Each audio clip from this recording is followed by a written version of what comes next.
Hi everyone, this is Ivy Graham and welcome to the North Carolina Art Educators Association for 2021.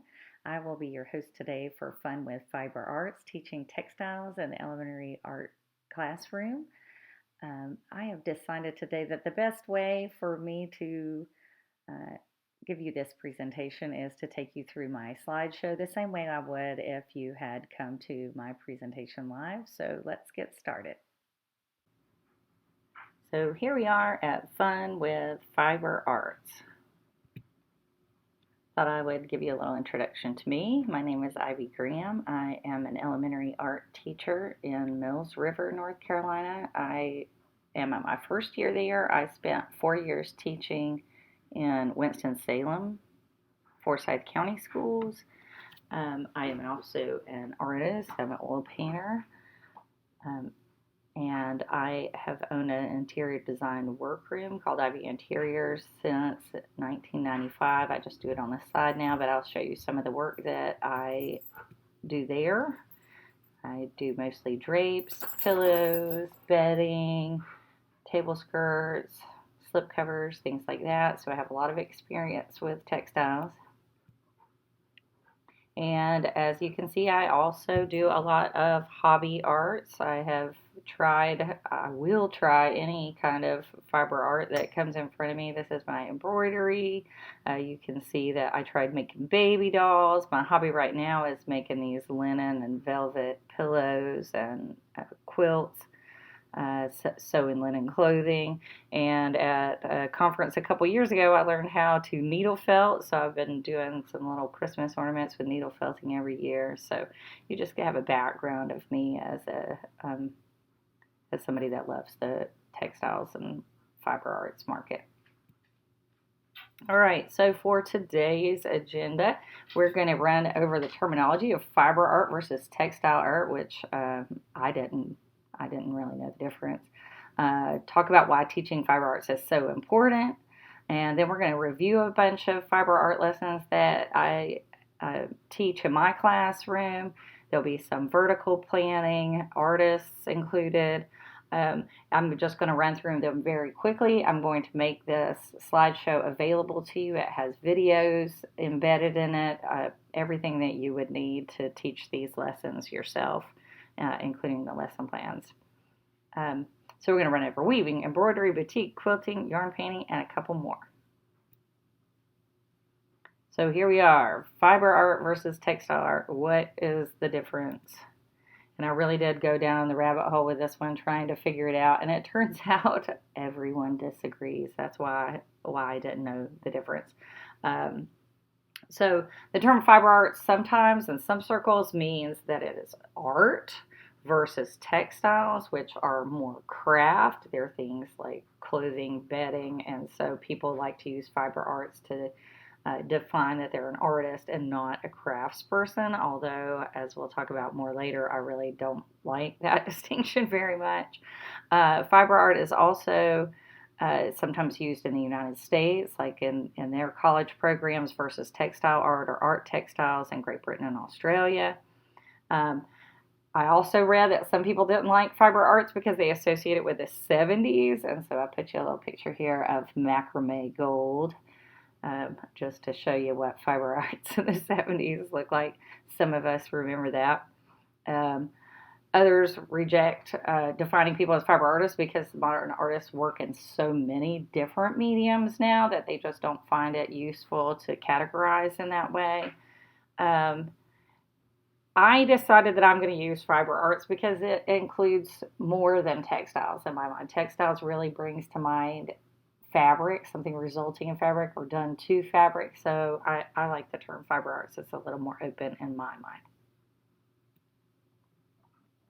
So why teach fiber arts? There are so many reasons to teach fiber arts. One of the reasons is that it's a great way to improve fine motor skills, manual dexterity. As we all know, kids today in the iPad swipe generation really don't have these motor skills, and I'm always amazed at how kids in 3rd and 4th grade don't have the skills that I remember having before I started. started kindergarten, so they just aren't bored enough to develop these fine motor skills. I also read an article on NPR about how surgical students coming in don't have the motor skills to sew well, and it's really frustrating to the professors in the surgery industry. So that was interesting to me. It's also a great way to incorporate other subjects at school, uh, especially math concepts, patterns, shapes, lines, fractions, measuring, all kinds of math concepts that you can talk about when you're working in fiber arts. It's also an amazing way to introduce lots of new artists and global art making traditions. I always do a ton of lessons during Hispanic Heritage Month that are based on fibers. Um, and you can really look at some beautiful artwork and compare cultures and see how many similarities we have, no matter how far across the country, I mean, across the world we are. Fiber arts connect art making to our daily lives and the connection between art and necessity. So all cultures have the same needs. They need rugs, they need clothes, they need decorations. And how do we all respond to those same needs? And I like to talk to the kids about the fact that all of our clothes could just be gray or brown and they could have no details at all on them. And I get them to really pay attention to what the fabrics are in their lives and think about why they're that way, and talk about how it's an artist that's making those decisions and how they're even making a decision, an artistic decision, when they get dressed in the morning. And it's just kind of a human need. Also, it helps to expand the definition and blur the lines between art and craft. I think we need to get rid of that kind of medieval terminology, because I think that craft is considered women's work a lot of time and fine art considered men's work. So I don't like that distinction. And it can also be a great calm, clean activity after you've been working with something messy like clay or paint and just want something calm in your classroom. Encourage you to dive in. Please don't ever be intimidated by teaching fiber arts. There are an unlimited number of great lesson plans online that you can watch and practice with YouTube videos. There are so many things I did not include on here that I still haven't learned how to do that I would love to learn how to do along the way. So there's no limit to how far you can go. They don't have to be expensive. Sometimes it seems a little overwhelming to have enough for a whole grade level of something, but you can get donations of yarn, old wallpaper sample books, scrapbooking papers to mimic fabrics. Which brings me to the fact that you don't need to use real fibers to teach these concepts. You can teach the art history and the idea without actually using real fabric. And also, when you do use real fabric or real yarn, students feel like some of these techniques are pretty magical. They're kind of amazed that they can do them themselves. They're super proud of the finished products because they are a little more durable, and they're more like a finished product, like clay.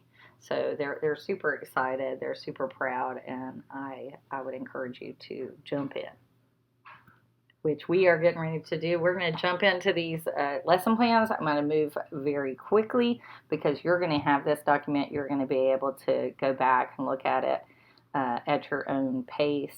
But I just wanted to give you an idea of how I step up the skills and some of the artists that I love to teach. All right, so we're starting with weaving, and I didn't think that you could weave with kindergarten and first grade, but I decided that I would try and see what I could do. So I came up with this idea to do Mondrian, because I know everybody does a Mondrian project. I had never seen it with weaving, but I realized if I just use the primary colors, I could do 3 strips.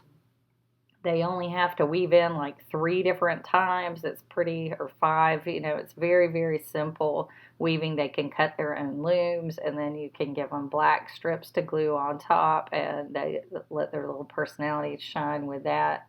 You can see over here in the corner, that we had just been doing paper sculpture, and so they were incorporating some 3D elements, which I think is pretty cute. And on some of my pages, I have put some concepts that you can connect to these. I love this lesson because you can review primary colors, vertical and horizontal, over and under, all those kind of place things that kids are learning in kindergarten. Here is a great little video that I found. Maybe you've seen it before. It's from the 70s. It's Mondrian, and it starts with him being super realistic and how his art changes to be, or not super realistic, but realistic, to being more abstract, to being completely non-objective. So I think you could use it with older kids for that reason too. So watch this one if you haven't. It'll probably start playing, and I'll just stop it for you. All right, so this is another way that I have taught weaving in first grade. I'm sure you've seen this online. It's a great way to print some papers and get some textures in. And also they can practice weaving without the stakes being so high. It doesn't have to be right. You know, you don't have to alternate every time. However it works out, it's still really cool and gets them the concept of the over and under, and they'll remember it next year when you really want them to learn how to weave correctly. Which is what I always do in the second grade. That's what the art teacher before me did, so I have kept up with that. That's where I do your typical summer camp woven mat. Most students are ready for this by second grade and don't need too much help, but there's still, there's still a lot that will need your help. I gotta say, all hail Cassie Stevens on this one. My entire second grade weaving plan is based on her teaching. She does an amazing job on this. She turned me onto the book, The Goat in the Rug, which is great. It's got the whole the whole process of weaving, and it also includes some Navajo history, so I really like that. You could connect it with Indigenous Peoples Day. She uses a lot of math in the cutting, halves, quarters, that sort of thing. It's a great lesson, so look into her if you haven't already.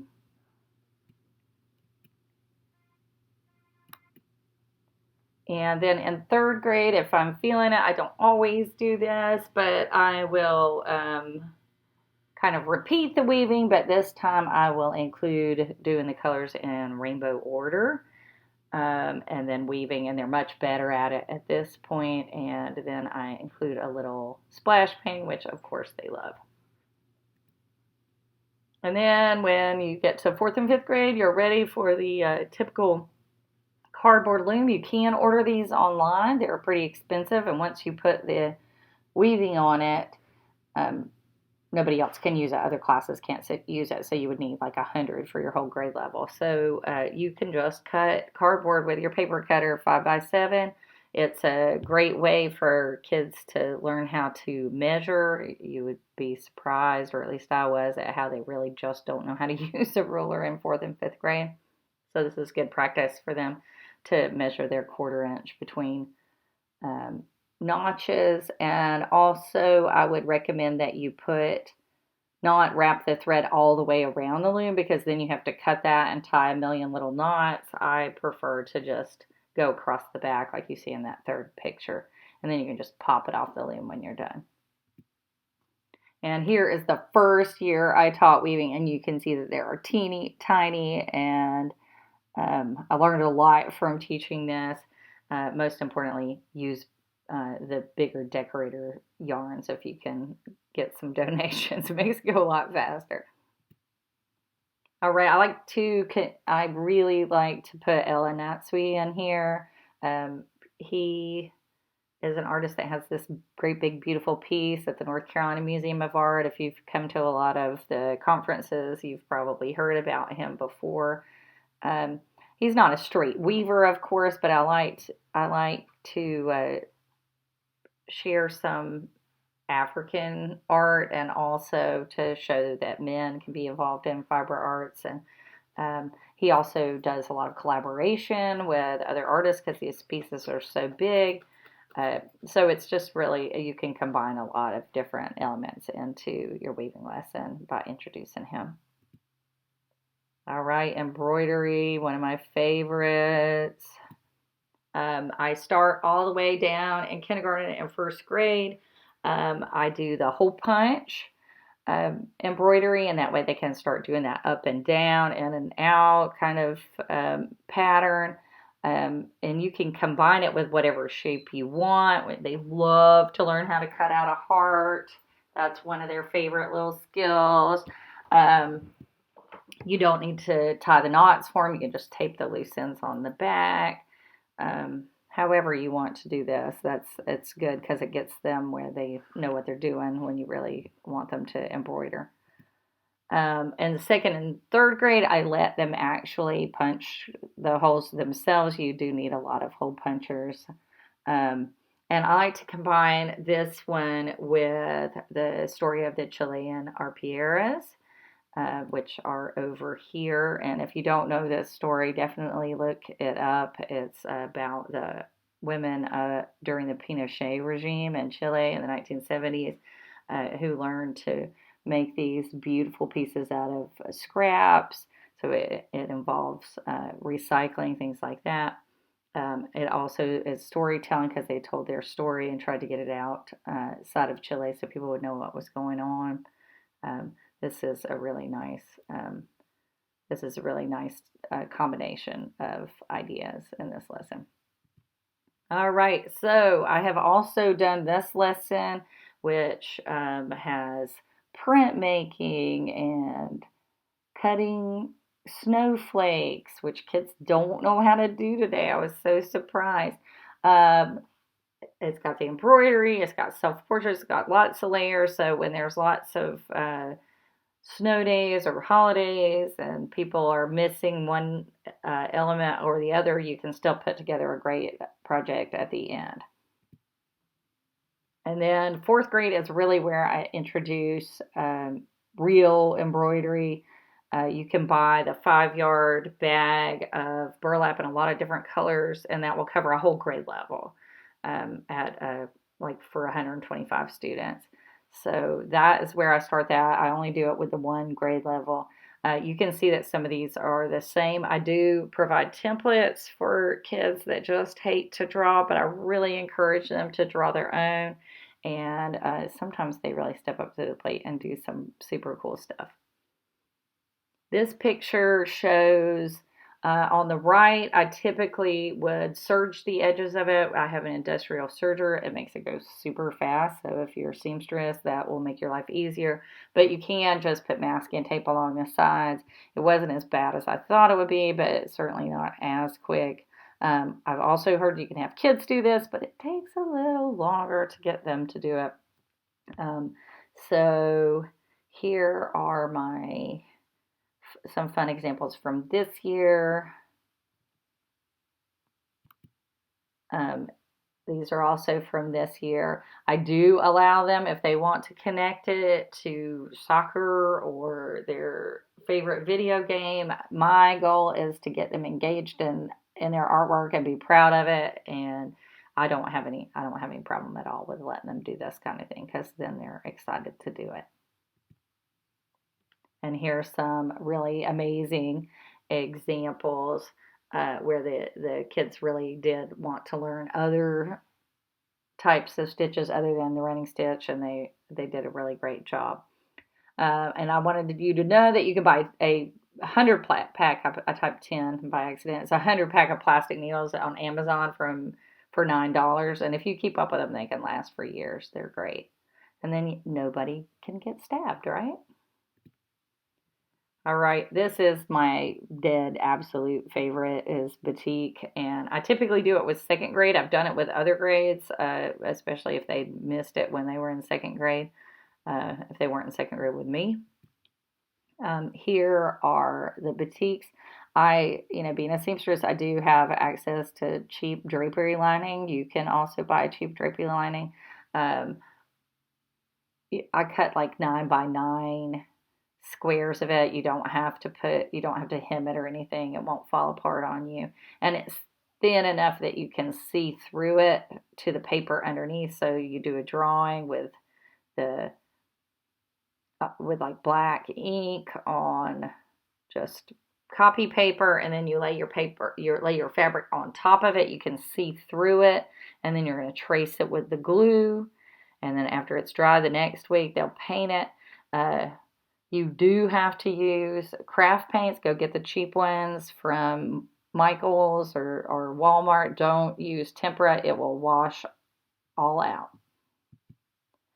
Here are some really cute second grade examples that I wanted to share. You do see that they have their name on them. I typically help them write their name because otherwise, once you've taken them home and soaked them in water, it's really hard to figure out whose is whose. There's no other way to keep up with them. I found just a super simple video that you could watch on this. They use gel glue. You don't have to use gel glue. You do have to use washable glue. I take them home and I soak them in a big bowl in the hot water, and then I scrape off the glue with an old like plastic gift card. You could probably, if you had the right materials, have your kids do this themselves. It's not that hard, and it certainly takes a lot of my time, but I just haven't figured out how to do it without making a giant mess. So if you learn how to do it, then share it with me, okay? Okay, so before I start the batik, I like to start with some videos of Indonesian batiks being made. They're really, really complicated. They're amazing. And the kids are amazed that they might be able to make something like that. And then we come back the next week and learn about African batik before we paint ours. And then we can kind of compare and contrast what are the difference in those. But batik is done in a lot of different cultures.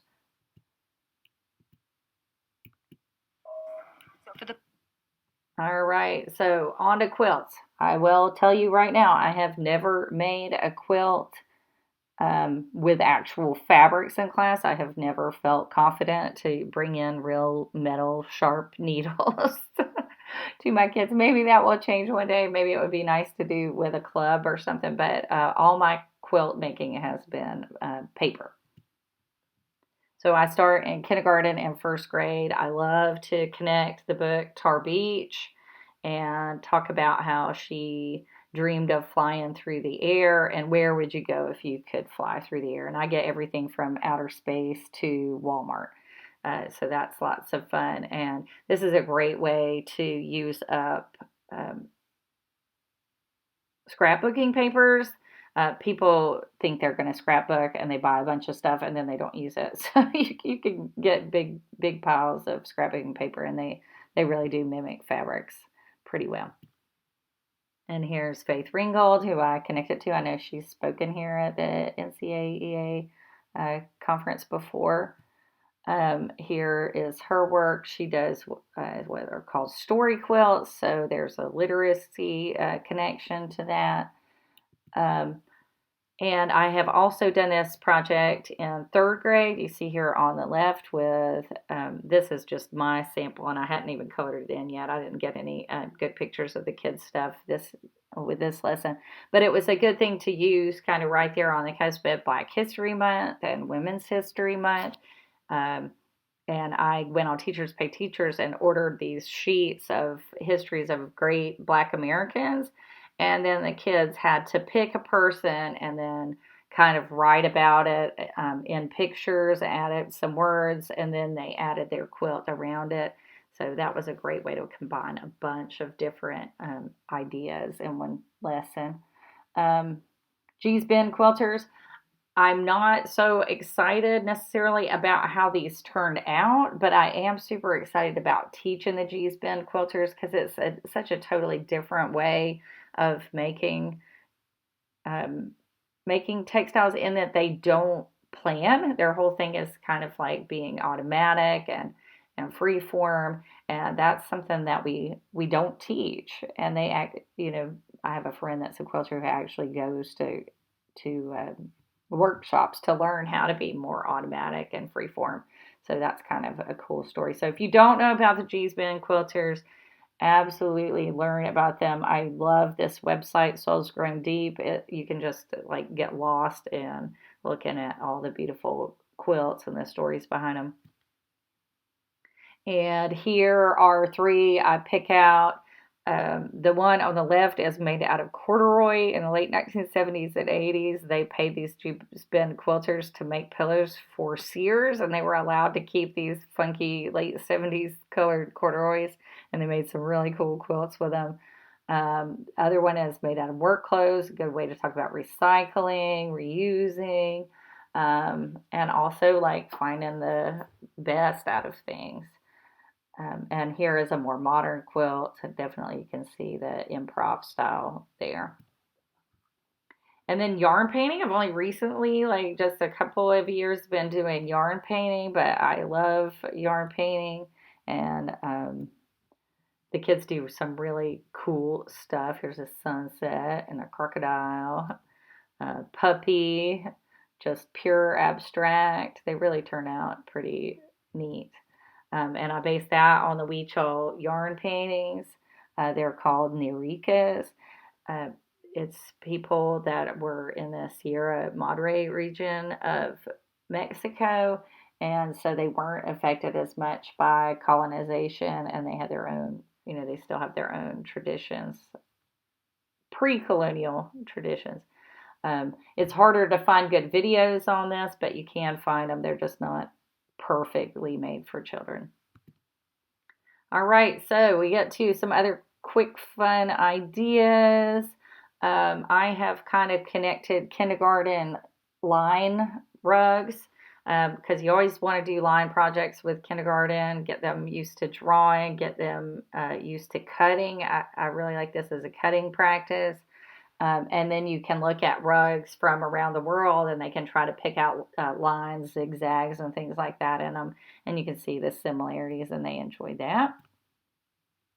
This I did during the pandemic when I was teaching from home and I needed to have everything just be paper and crayon. So I connected Guatemalan worry dolls for Hispanic Heritage Month with the paper dolls that hold hands, and kids really love the magic of that. Once they cut out their one doll and open it up and have 6 of them, they think it's amazing because it is.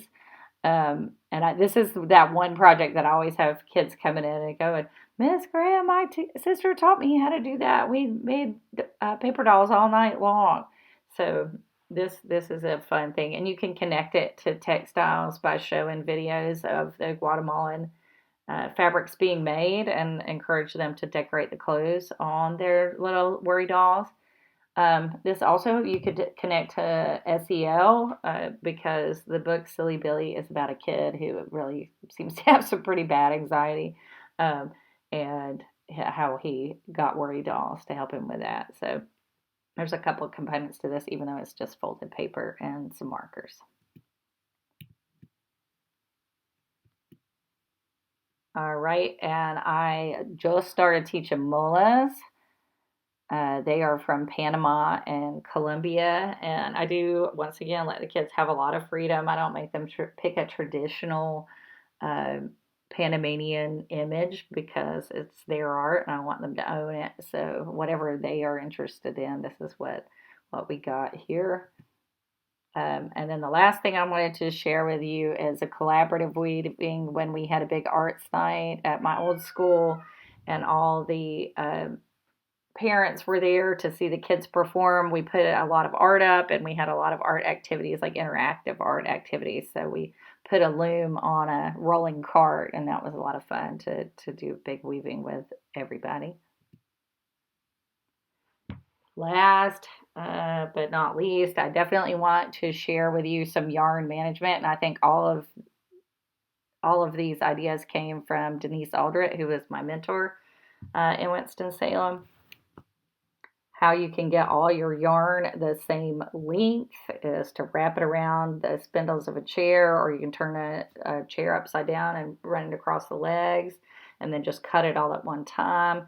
I laid it out like this, and I like to just pull a few strands of each color and put them in a bag. And I have tried so many different ways to manage yarn that end up mostly in big knots. Putting the pre-cut in the plastic bags is absolutely perfect. You just toss them on the tables. And then if a kid needs more of one color, you've got plenty of time to come back and refill people that need something specific. But this gets everybody started right away. All right, I just wanted to show you that I've included all of my lesson plans for all of these lessons that I shared with you. You feel free to copy and paste and make them your own. And then I wanted to give you one bonus art teacher tip that has nothing to do with fibers, and this is something somebody brought and showed us in Henderson County. This is called nano tape.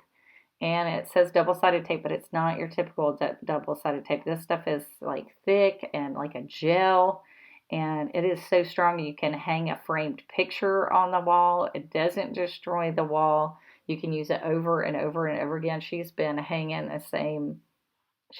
art on the same pieces of nano tape every month for a couple of years now. She just puts a little piece of like clear tape on the back of the artwork so that the nano tape doesn't destroy it when she pulls it off, but she can just keep putting new art up. You can get stuff to stick to the cement block. It's pretty amazing. I bought myself a roll and I'm in love with it, so you're welcome. And then the absolute last thing I want to say is if you have not been to Reconsider Goods in Greensboro or the Scrap Exchange in Durham, if you're anywhere near those places, that's a great place to get fibers, wallpaper books, scrapbooking, all those things.